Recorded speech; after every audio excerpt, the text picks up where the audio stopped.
Meus irmãos, louvamos ao Senhor por mais uma vez poder estar aqui, para nós falarmos a respeito de mais uma parábola.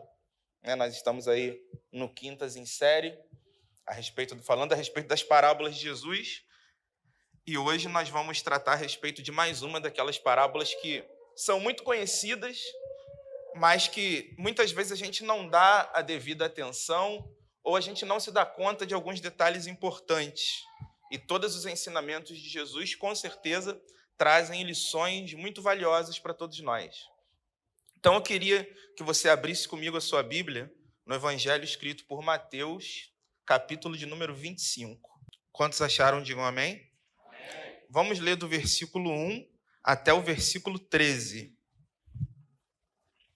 Diz assim: Então o reino dos céus será semelhante a 10 virgens que, tomando as suas lâmpadas, saíram ao encontro do esposo. E 5 delas eram prudentes e 5 loucas. As loucas, tomando as suas lâmpadas, não levaram azeite consigo, mas as prudentes levaram azeite em suas vasilhas, com as suas lâmpadas. E tardando o esposo, tosquenejaram todas e adormeceram. Mas à meia-noite ouviu-se um clamor. Aí vem o esposo, saí-lhe ao encontro.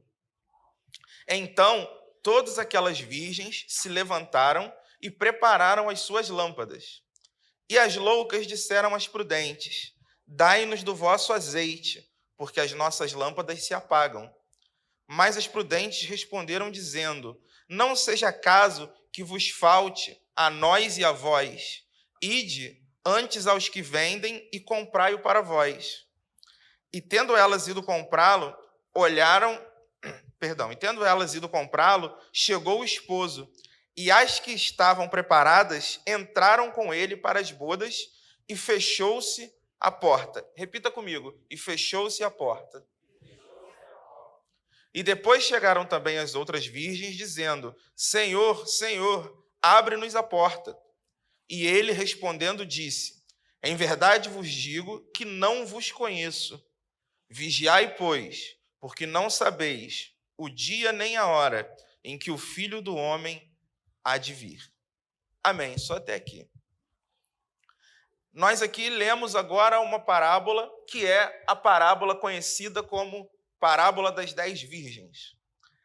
Essa é uma das parábolas que compõem o discurso de Jesus, que é conhecido como seu sermão escatológico, ou seja, o sermão que Jesus prega, a mensagem que Jesus prega, falando a respeito dos últimos dias, falando a respeito daquilo que aconteceria no tempo do fim. Há poucas semanas atrás, nós tivemos a Páscoa. E na semana da Páscoa, os irmãos aqui, boa parte, me acompanham no Instagram. Eu escrevi no Instagram uma série de textos falando a respeito da semana em que Cristo morreu. O que Cristo fez em cada dia daquela semana, que foi a última semana antes da sua morte e ressurreição. Dentre aqueles dias da última semana, eu falei a respeito da terça-feira, porque foi na terça-feira que Cristo pregou esse sermão. E esse sermão, ele vai falar a respeito, como eu disse, do tempo do fim. Cristo, então, já estava em Jerusalém, e quando chega na terça-feira da sua morte, ele vai para o templo, ele começa o dia no templo, e ele já começa a falar a respeito do fim. E ele já começa o dia falando algumas parábolas. Ele vai contar a parábola dos 2 filhos, a parábola dos lavradores maus e a parábola das bodas. E aí, em seguida, o que vai acontecer naquela terça-feira é o episódio da viúva pobre. Uma viúva entra no templo e coloca 2 moedinhas como oferta. Jesus olha para os seus discípulos e diz que aquela viúva, apesar de ter dado só 2 moedas, foi a que deu a oferta mais nobre, porque enquanto as outras pessoas davam aquilo que sobrou, ela estava dando o seu melhor, estava dando tudo que ela tinha. Em seguida, Jesus sai do templo com os seus discípulos. E quando ele sai do templo, os discípulos apontam o templo para Jesus e dizem a ele: Senhor, olha que prédio bonito é esse templo. Jesus olha para eles e diz: esse prédio é bonito sim, mas eu digo a vocês que aqui não ficará pedra sobre pedra que não seja derribada. Jesus estava profetizando a destruição do templo que aconteceria 40 anos depois. Ele então vai para o Monte das Oliveiras e quando ele chega no Monte das Oliveiras, 4 dos seus discípulos o questionam. Pedro, Tiago, João e André e perguntam, Senhor, como será o fim dos tempos? E como nós saberemos que virá o Filho do Homem? E é então em resposta a essa pergunta dos discípulos que Jesus começa a pregar esse sermão. E nesse sermão ele vai tratar basicamente de 4 temas. Ele vai falar da destruição do templo, ele vai falar da destruição da cidade de Jerusalém, que também vai acontecer no ano 70, e ele vai falar também do juízo final e do fim do mundo. E ele começa esse sermão no capítulo 24, no capítulo anterior ao que nós lemos. No capítulo 24, ele fala a respeito do princípio das dores, que é o período que eu creio que nós estamos vivendo hoje, um período em que o mundo está sendo preparado para o surgimento do anticristo, para o arrebatamento da igreja e para o início daquilo que nós conhecemos como grande tribulação. E Jesus vai tratar disso, em seguida ele vai falar da grande tribulação, que são esses anos, então, que a humanidade vai passar debaixo do governo da figura do anticristo. Depois ele fala a respeito da sua vinda e, por último, ele exorta os seus discípulos, ele orienta, ele chama a atenção dos discípulos para que estivessem vigilantes, porque eles não saberiam quando essas coisas iriam acontecer. E ele encerra o capítulo 24 contando a parábola dos 2 servos. E aí, então, nós chegamos no capítulo 25. Perceba que nós estamos ainda no mesmo discurso. É um discurso que vai se prolongando. Jesus está contando várias parábolas para construir um raciocínio. E no capítulo 25, ele então começa a contar essa parábola. E ele começa dizendo, no versículo 1, eu peço a você que mantenha sua Bíblia aberta para ir acompanhando comigo no texto. Olha o que diz o versículo 1, diz assim, então o reino dos céus será. Se será, Jesus está falando de algo futuro, está falando de algo que ainda vai acontecer. Será semelhante a 10 virgens, que tomando as suas lâmpadas, saíram ao encontro do esposo. Aqui é notório que Jesus está usando uma linguagem simbólica, uma linguagem figurada. É óbvio que ele está usando a figura do casamento judaico para representar uma lição que ele quer transmitir aos seus ouvintes. E ele então fala que o reino dos céus será semelhante a 10 virgens. E que essas 10 virgens estão esperando o seu noivo com as suas lâmpadas para sair e ir ao encontro dele. Para você entender isso aqui, você precisa entender como funcionava um casamento judaico no primeiro século. Veja bem, quando um casal manifestava o desejo de contrair um matrimônio, as coisas eram bem diferentes de como são nos dias de hoje. Hoje em dia, o rapaz conhece a moça, eles começam a namorar, eles ficam noivos e depois eles se casam. Naquela época era diferente. O que acontecia primeiro era algo que eles chamavam de compromisso.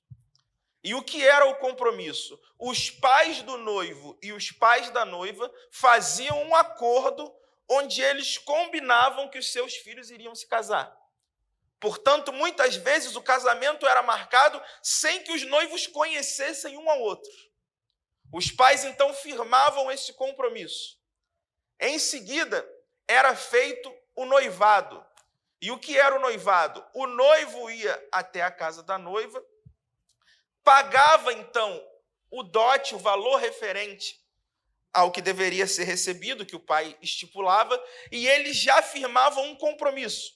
O noivado era um relacionamento muito mais sério do que acontece nos dias de hoje. Ainda que eles ainda não pudessem se relacionar como marido e mulher, naquela época o noivado já era algo muito sério. Porque se uma noiva se o noivo morresse, a noiva já recebia tudo que uma viúva tinha direito. E o noivado também já não poderia ser desfeito de qualquer forma. Se o rapaz estivesse noivo da moça e quisesse terminar o seu relacionamento, ele precisava dar uma carta de divórcio. Porque o noivado já era quase que um casamento. E por fim, aí sim acontecia o casamento. E como era o casamento? Muito diferente do casamento que nós temos nos dias de hoje.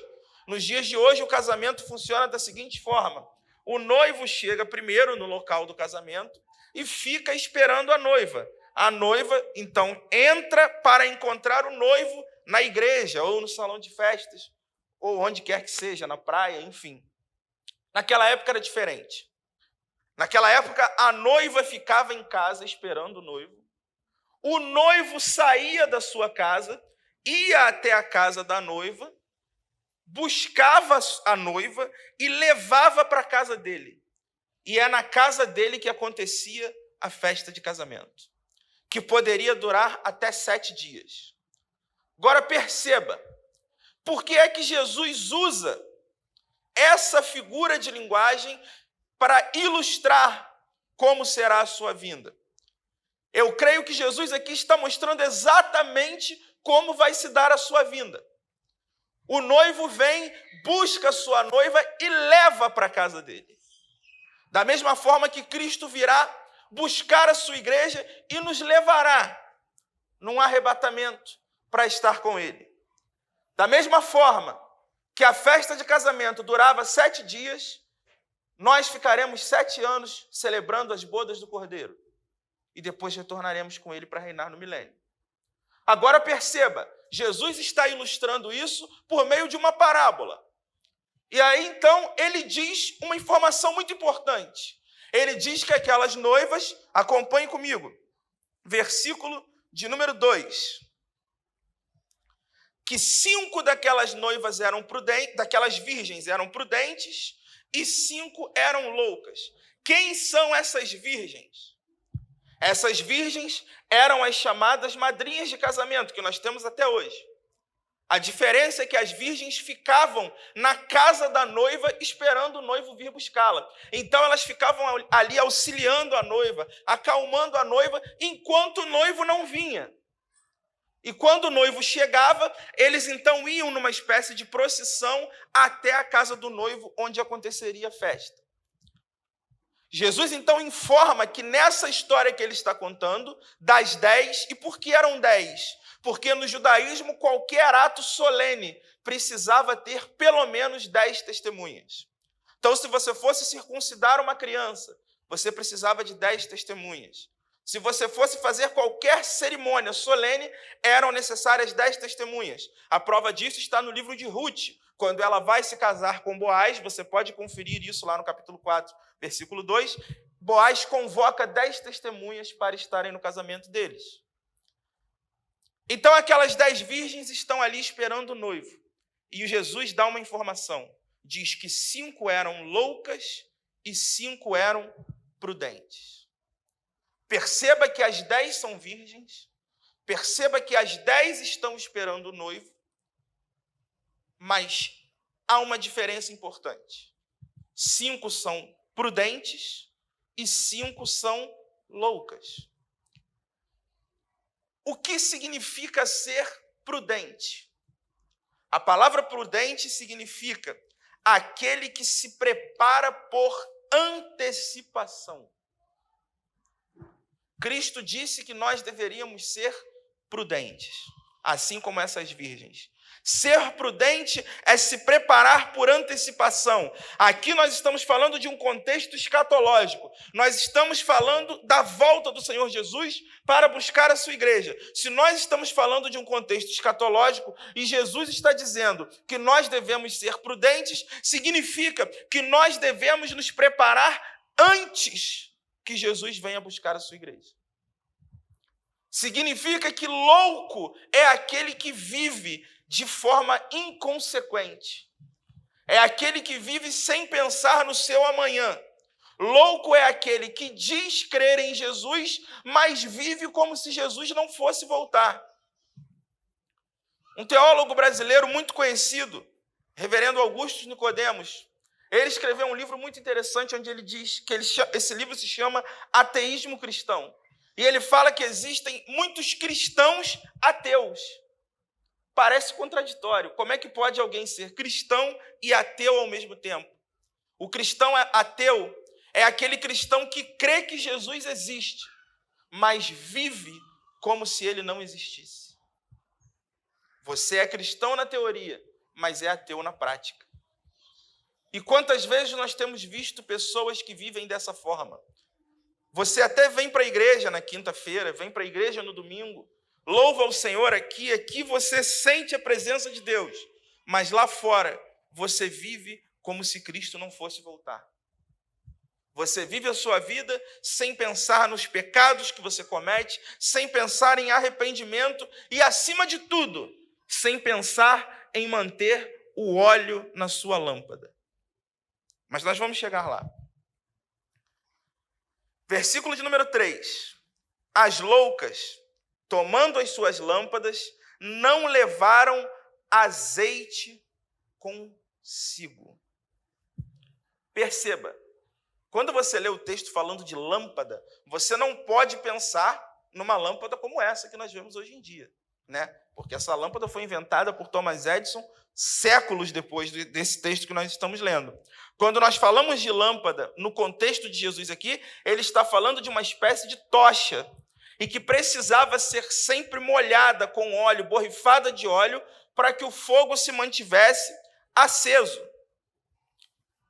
Então, o azeite era colocado na tocha para que o fogo se mantivesse aceso. Azeite na Bíblia representa muitas coisas. O azeite tinha vários usos naqueles tempos. O azeite era usado como combustível, como remédio, enfim, muitas coisas. Mas está claro que nesse texto, o azeite tem uma representação muito específica. Porque Jesus, quando fala de questões escatológicas e usa o azeite representa a unção do Espírito Santo. E Jesus está dizendo que 5 daquelas virgens, que ele diz que eram loucas, não se preocuparam em levar consigo o azeite. Ou seja, elas representam pessoas que vivem sem se preocupar em ter na sua vida a unção do Espírito Santo de Deus. E aí você me pergunta, Alcino, o que é unção? Unção é uma capacidade extraordinária que Deus te dá para fazer algo. Unção é o que faz a diferença na mensagem do pregador. É o que faz a diferença na boca daquele que está louvando ao Senhor aqui na frente, nas mãos daquele que está tocando o instrumento. É muito fácil você perceber quando está diante de alguém que tem unção e de alguém que não tem unção. Uma vez eu perguntei para um velho pastor amigo meu o que é unção, e ele disse, Alcino, é muito fácil. Unção é que uns são e outros não são. É simples.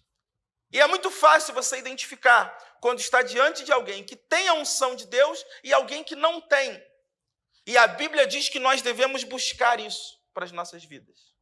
Mas aquelas 5 loucas levaram as suas lâmpadas sem se preocupar com o azeite. E observe, elas tinham lâmpadas. Lâmpada, você sabe o que significa. Está lá no Salmo 119, versículo 105, que diz, lâmpada para os meus pés é a tua e luz para os meus. Lâmpada para os meus pés é a tua palavra e luz para os meus caminhos. Portanto, lâmpada representa a palavra de Deus. É claro, aquelas 5 virgens também tinham a palavra de Deus, mas elas não se preocuparam em ter a unção do Espírito para que as capacitasse a entender o que a palavra quer que seja entendido. Perceba você que não adianta você andar com uma Bíblia debaixo do braço, se você não pede a Deus unção, capacidade para ler e entender o que está escrito nas páginas desse livro para a sua vida. Muitas vezes nós nos preocupamos em ter a Bíblia e isso é fundamental. A palavra de Deus precisa pautar a nossa vida, mas sem a unção de Deus, sem a presença do autor para nos explicar o que está escrito na Bíblia, ela se torna mais um livro. Porque a palavra de Deus está disponível para todos nós. Mas você sabe por que muita gente lê a Bíblia e nada acontece na vida dela. Tem um monte de ateu que conhece a Bíblia pra caramba. Mas por que eles não creem? Porque falta azeite nas suas lâmpadas. Meus irmãos, muitas vezes nós podemos cair na tentação de achar que nós alcançaremos algo do favor de Deus apenas por meio da nossa força, apenas por meio do nosso intelecto. Eu conheço pessoas que estudam e continuam na mesma, porque falta azeite nas suas lâmpadas. Então perceba que eu preciso ter as duas coisas. Eu preciso ter a lâmpada, mas eu preciso ter o azeite. Eu preciso ter a palavra de Deus, mas eu preciso ter também a unção do Espírito. Uma coisa sem a outra não adianta, porque tem o outro lado da moeda também.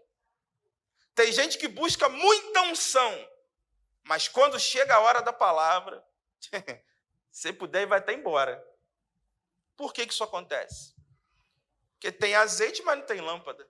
Azeite sem lâmpada serve para quê? No máximo para temperar uma saladinha. Então, nós precisamos ter azeite e nós precisamos ter lâmpada. Mas as 5 loucas não levaram azeite. E olha o que acontece. Versículo de número 4. Mas as prudentes levaram azeite em suas vasilhas com as suas lâmpadas. Então perceba, as prudentes eram as mulheres que se prepararam. Elas sabiam que talvez aquele azeite que elas tinham não seria suficiente para levá-las até o final da caminhada. Então elas levaram azeite nas suas vasilhas. E aí vem o versículo 5, que diz assim: e tardando o esposo, tosquenejaram todas e adormeceram. Tosquenejar é cochilar, tá? Começaram a cochilar e dormiram. Perceba que Jesus não está condenando aquelas mulheres por terem dormido. O que ele diz é que o noivo tardou, o noivo demorou a chegar. Você já sabe, o noivo representa o próprio Jesus, vindo buscar a sua igreja.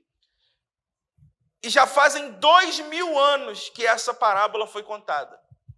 Portanto, na cabeça de muita gente, o noivo, de fato, está demorando a vir. Mas a lição que Cristo está nos passando aqui é que Deus não segue o tempo do homem. Deus não está preso ao nosso cronograma.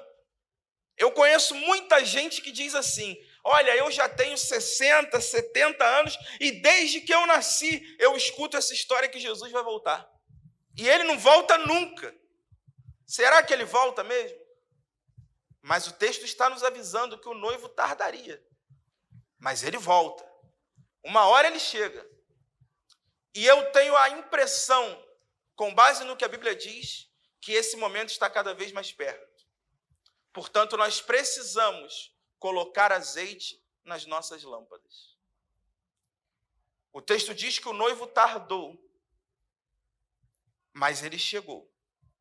E olha o que diz o versículo 6. Mas à meia-noite ouviu-se um clamor. A palavra grega aqui é um grito.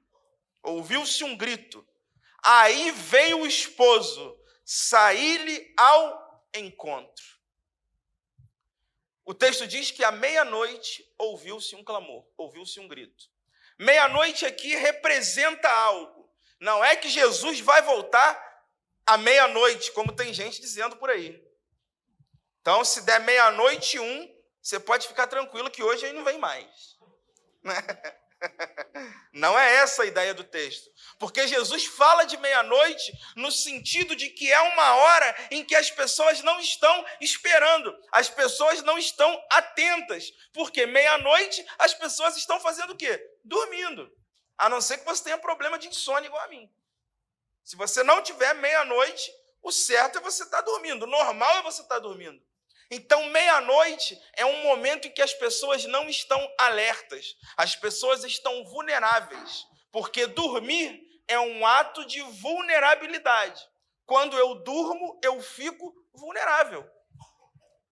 Uma das provas de que o homem é um ser vulnerável é que o homem dorme. Tenta ficar 3 dias sem dormir. Você não consegue. Você vai dormir. Por quê? Porque você é homem, você é mortal, você é limitado. Agora Deus não. Por isso que ele diz lá no livro dos Salmos, eis que o guarda de Israel não dorme. Deus não dorme, porque Deus não é limitado como nós somos, mas nós precisamos dormir.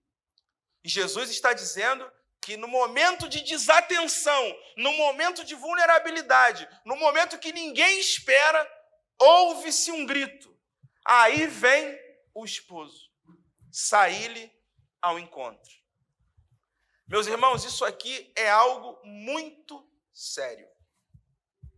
O que Jesus está dizendo aqui é que ele vai voltar no momento em que nós não estejamos esperando.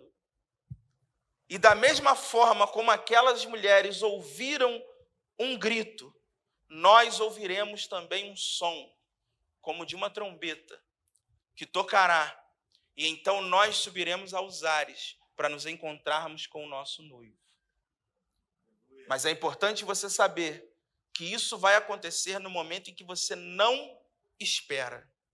E é aqui que mora a diferença entre os prudentes e os loucos. Porque se os loucos não esperam, eles não estarão preparados. Agora, o prudente é aquele que se prepara. Por isso que Deus te trouxe aqui hoje para dizer que você precisa colocar azeite na tua lâmpada hoje. Você precisa da unção de Deus na tua vida hoje. Porque Ele pode voltar hoje e você não está esperando.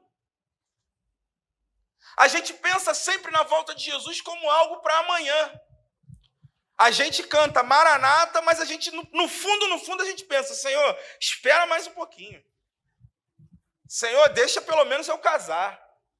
Senhor, deixa eu arrumar um bom emprego para eu poder, realizar os meus sonhos. Deixa eu fazer uma viagem internacional. Depois o Senhor volta. Tem gente que é pior ainda. Senhor, deixa só eu dormir um pouquinho, depois o Senhor vem. Tem gente que chega a esse ponto. Se o Senhor vier agora, eu vou perder minha noite de sono aqui. Eu gosto tanto de dormir, Senhor. Não vem agora, não. Pior, presta atenção agora, hein?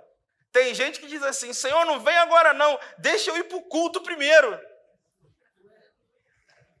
Sabe por quê? Porque tem gente que não usa a igreja como um lugar para servir a Deus. Usa a igreja como uma fuga dos problemas que ele tem lá fora.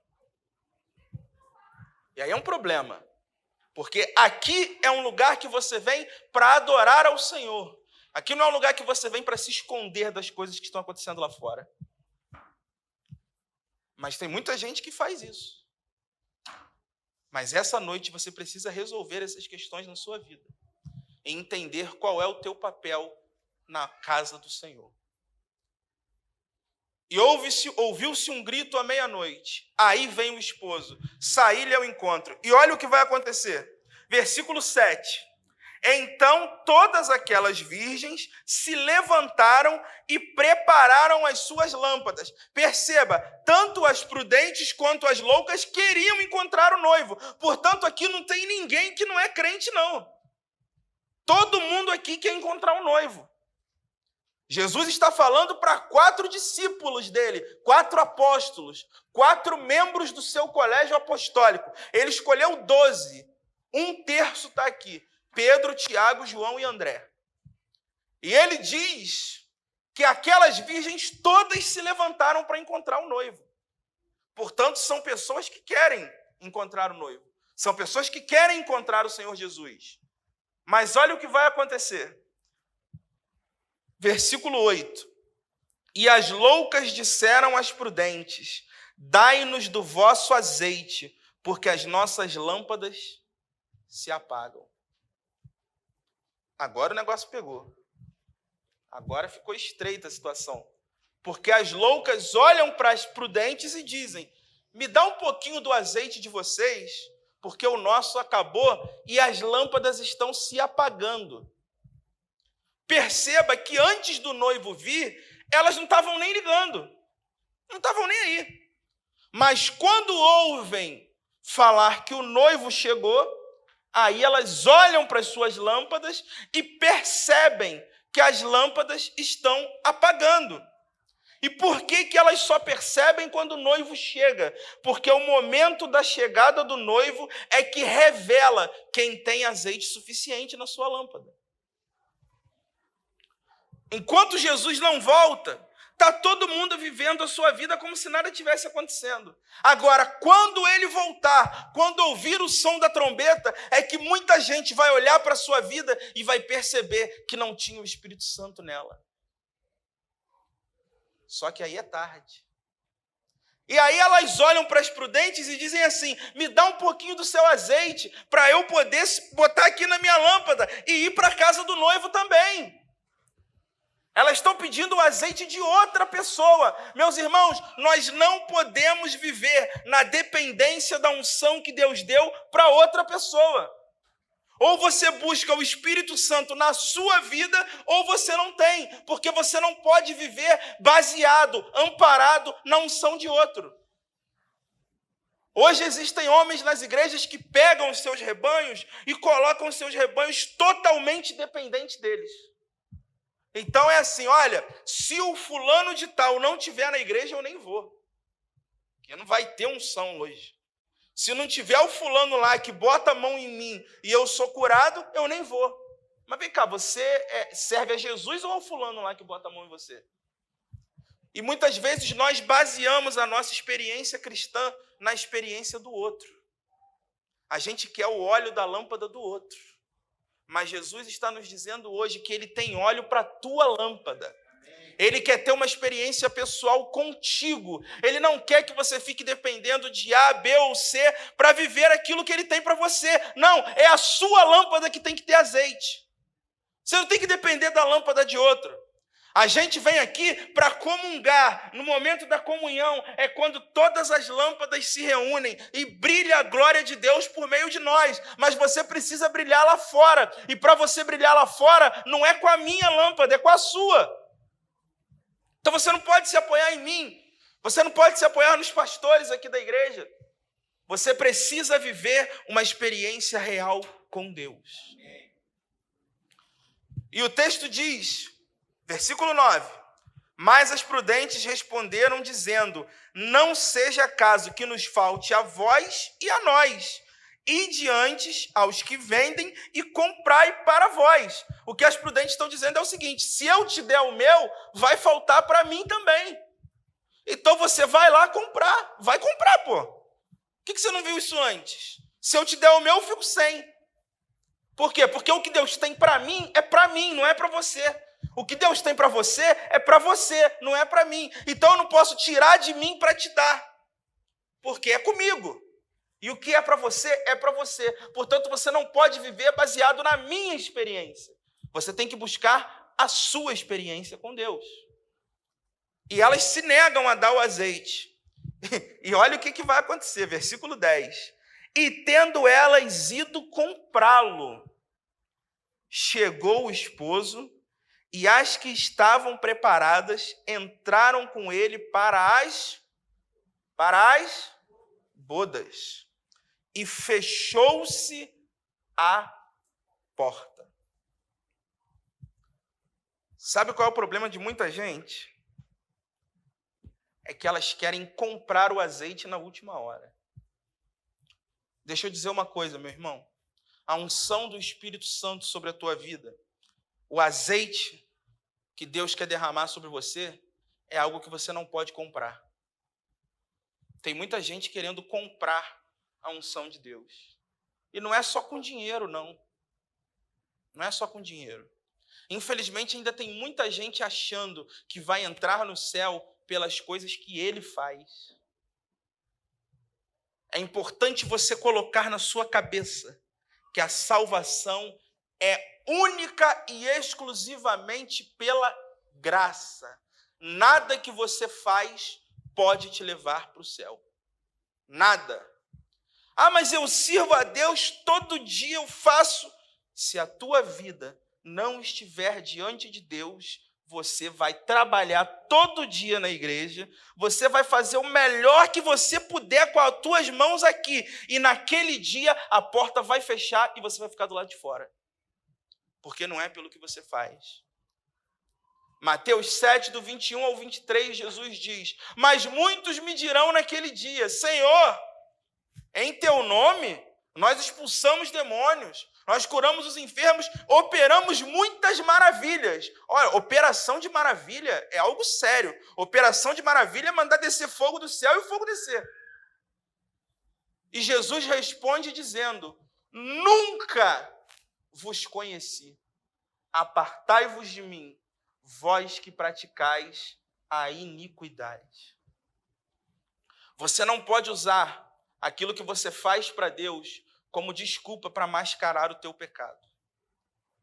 Ou você se conserta com Deus, ou você conserta a sua vida, reconhecendo que precisa de azeite na sua lâmpada, ou você está vivendo uma mentira. É isso que Jesus está dizendo. E nós estamos falando de virgens, de mulheres que se guardaram, mas que não tinham azeite nas suas lâmpadas. Nós precisamos ter cuidado, porque senão o nosso discurso se torna um discurso de salvação pelas obras.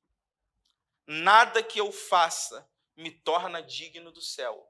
O que me torna digno do céu é crer e aceitar aquilo que Cristo fez por mim. E tudo que eu faço nada mais é do que uma maneira de agradecer e reconhecer por aquilo que Ele fez por mim. Aquelas virgens, então, saem para comprar o azeite. E o texto diz que o noivo pega as virgens que já tinham azeite na sua lâmpada, as prudentes, leva elas para a festa e fecha a porta.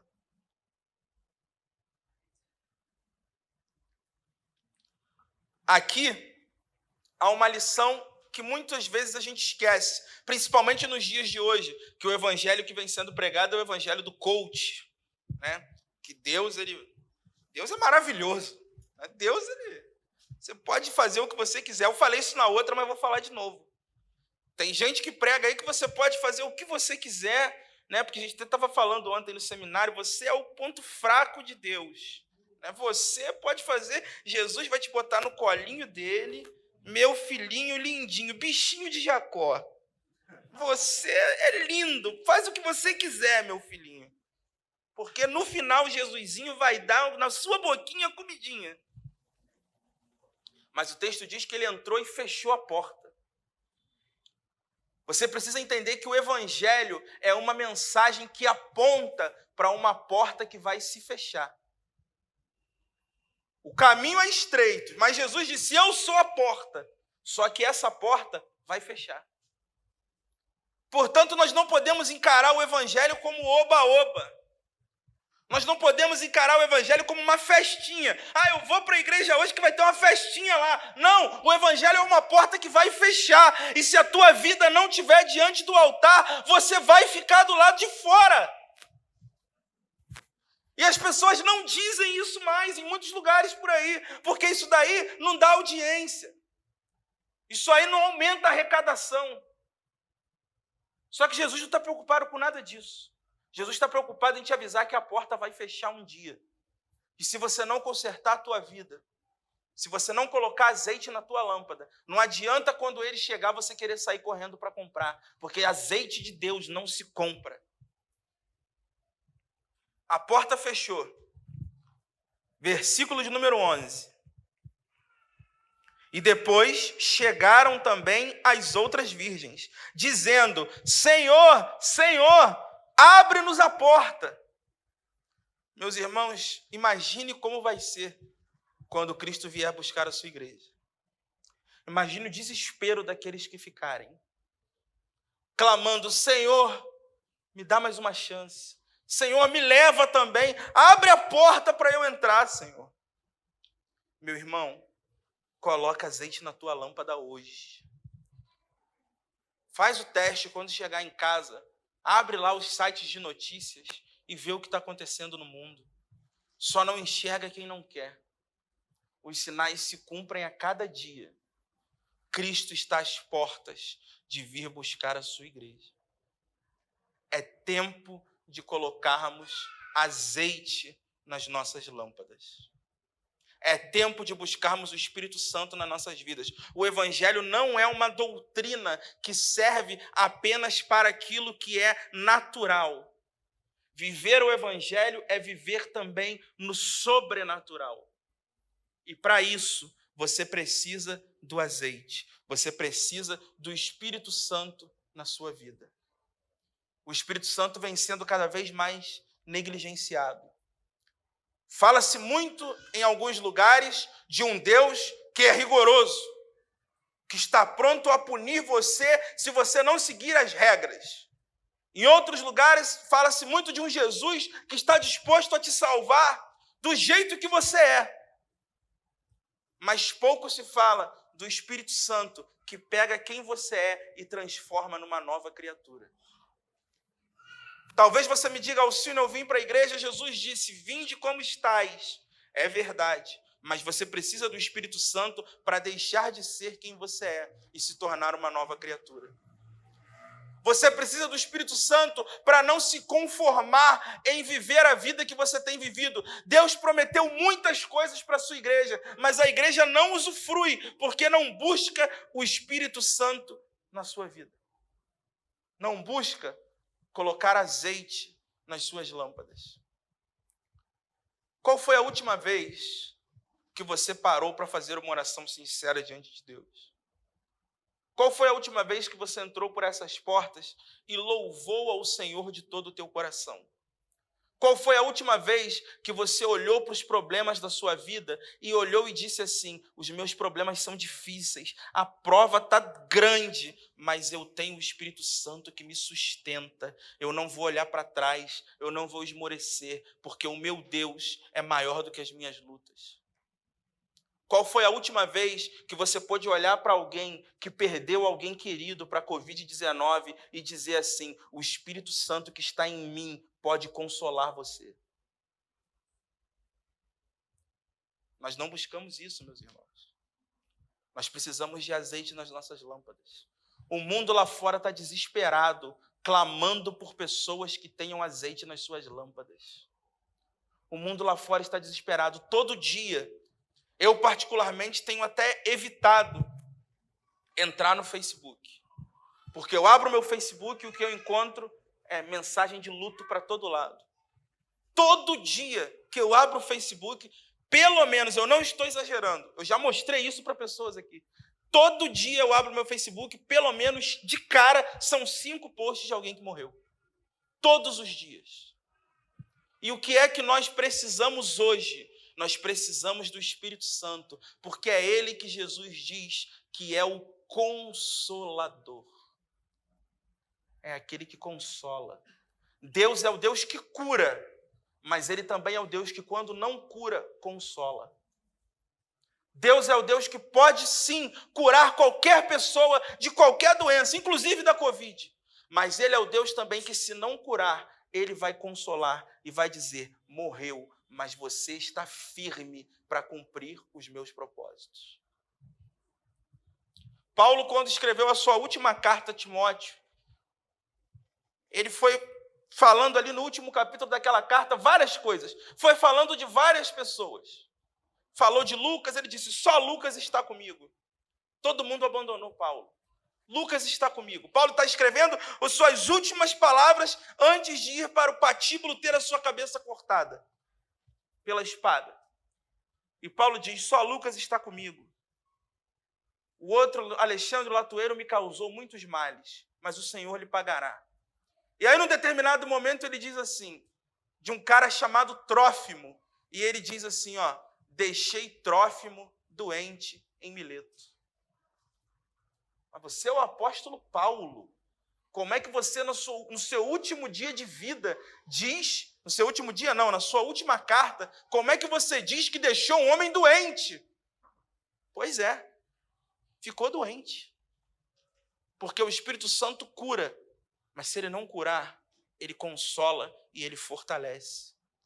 Talvez tenha alguém aqui hoje que perdeu alguém muito querido recentemente para essa doença ou para outra. E muitas vezes a gente não entende quais são os propósitos de Deus. Será que Deus fez isso porque Ele não gosta de mim?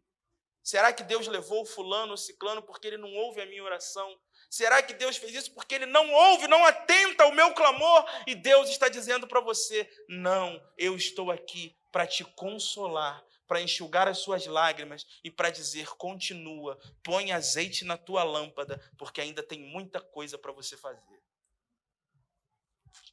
O Espírito Santo é aquele que nos fortalece, mas ele também é o nosso Consolador. Jesus disse, não vos deixarei órfãos. Eu vou, mas eu enviarei o Consolador para estar convosco. O mundo precisa do Consolador, mas você não pode oferecer aquilo que você não tem para dar. Que nessa noite você possa se conscientizar da importância de ter a presença do Espírito Santo na tua vida. Que você possa sair daqui cheio do Espírito Santo, para que você possa ir lá fora e fazer a diferença nessa sociedade que está tão caótica. Mas o nosso Deus é o Deus que pode colocar as coisas no lugar. Quem coloca as coisas no lugar não é a vacina. Quem coloca as coisas no lugar não é o presidente da República. Quem coloca as coisas no lugar não é a OMS. Quem coloca as coisas no lugar não é o político X ou Y. Quem coloca as coisas no lugar não é a economia. Quem coloca as coisas no lugar é aquele que sustenta o universo na palma das suas mãos. E por que é que você deposita a sua fé em outra pessoa? Por que é que você não confia? Por que é que você está tão desesperado, com tanto medo? É porque falta azeite na tua lâmpada, meu irmão. Mas nessa noite, Deus te trouxe aqui para colocar azeite na tua vida. Ele te trouxe aqui para você sair daqui com o Espírito Santo de cabeça erguida e dizendo, aconteça o que acontecer, eu vou estar pronto para esperar o meu noivo. E quando ele chegar, eu vou entrar nas bodas e a porta vai fechar, mas eu vou estar do lado de dentro da festa. Versículo de número 12. E ele respondendo disse, em verdade vos digo que não vos conheço. Versículo 13. Vigiai, pois, porque não sabeis o dia e nem a hora em que o Filho do Homem há de vir. Nós não sabemos o dia e a hora que Jesus vai vir. Muita gente já chutou datas. E, infelizmente, ainda tem muito cristão que acredita quando alguém diz uma coisa dessa. Jesus vai vir no dia tal. Jesus deve olhar lá de cima e deve falar assim, de repente, claro que eu estou brincando, né? Jesus deve olhar e falar assim, eu até pensei em ir nesse dia, mas só porque tu falou, eu não vou. Não vou nesse dia, vou mudar agora. E tanta gente fica, Jesus vai vir dia tal. Eu fiz uma conta aqui, Jesus vai vir dia tal. Nós não sabemos o dia e nem a hora, mas uma coisa nós sabemos, ele virá. Ele virá. E quando ele vir, ele vai requerer de nós como está o azeite das nossas lâmpadas. Porque talvez você tenha azeite para viver hoje, mas você não tem azeite para ir até a casa do noivo quando ele chegar. A tua lâmpada vai apagar no meio do caminho? Se for assim, ele não te leva. Essa é a noite que Deus quer nos encher com azeite, quer nos encher da unção, quer encher a nossa vida com o Espírito Santo de Deus. O Espírito Santo é aquele que vai fazer a diferença. Sabe quando você chega na tua casa, você está aqui na igreja, você está feliz, mas quando você chega na tua casa, o cenário que você encontra é outro. O cenário que você encontra é um cenário de tristeza, é um cenário de dor, é um cenário de mágoa, é um cenário de guerra. Hoje você vai pôr azeite na tua lâmpada e quando você chegar na tua casa, Deus vai te dar autoridade para que essa situação seja revertida. Você sai daqui, chega no teu trabalho, e você está passando por uma luta muito grande no teu trabalho, mas Deus está dizendo, hoje eu vou te dar unção para quando você chegar lá, teus colegas de trabalho vão ver a diferença em você. É tempo de colocar azeite nas nossas lâmpadas.